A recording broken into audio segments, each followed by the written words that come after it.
Hey guys, Ray and Andrew here with REH CPA. Today we want to talk about charitable donations. A lot of people give money to charity throughout the year and you can get a tax deduction for that. So there are some specific things you need to be mindful of as far as substantiating that tax deduction if you ever have to in front of the IRS. So today Ray's going to go through some of that with us. So Ray, what can you tell us about what we need to be mindful of when taking charitable donations? So the most common donation that we see is cash contributions greater than $250. So that's what we'll focus on today, is how to secure your deduction for a cash contribution greater than $250. Okay. First, what you're going to do is make sure you keep proof of payment. Make sure you keep a check, make sure you keep the credit card charge, something like that, to prove that you actually did pay it.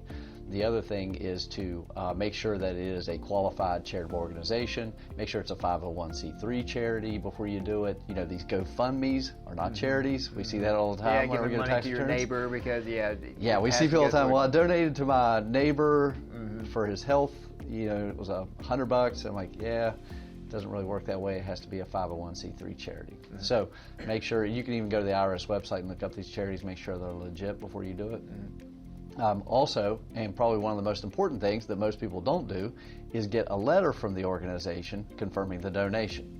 And this right here if you fail to get this letter, you can have if you go under audit, the IRS they will just remove your deduction if you don't have this letter, if it's greater than $250. On that letter, the IRS is very specific on what that letter has to have. It has to have the name and address of the organization. It has to have the date of the contribution, the amount of the contribution, and also, this is very important, it's a statement whether the organization provided any goods or services for your donation, and they should say they did not provide any. That's what you want that letter to say, is that they did not provide it.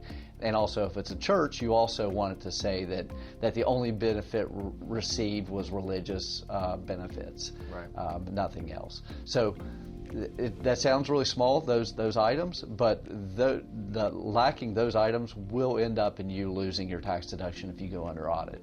So make sure you get those. Now, this is just for cash contributions greater than $250. There's a bunch of other rules depending on what is donated and how much and things like that, but that's just for the cash donations greater than $250. Yeah, great, really good information. Like you said, it sounds kind of trivial, but it does. If you want to make sure that you are squeaky clean when it comes to an audit and get have that all letter. the information, get that letter. Make sure. Most churches do send those out, so you probably get those every year, but definitely make sure you get that letter so that you are prepared if you ever audited. So appreciate you going through that with us, Ray. Again, if you guys have any questions, give us a call.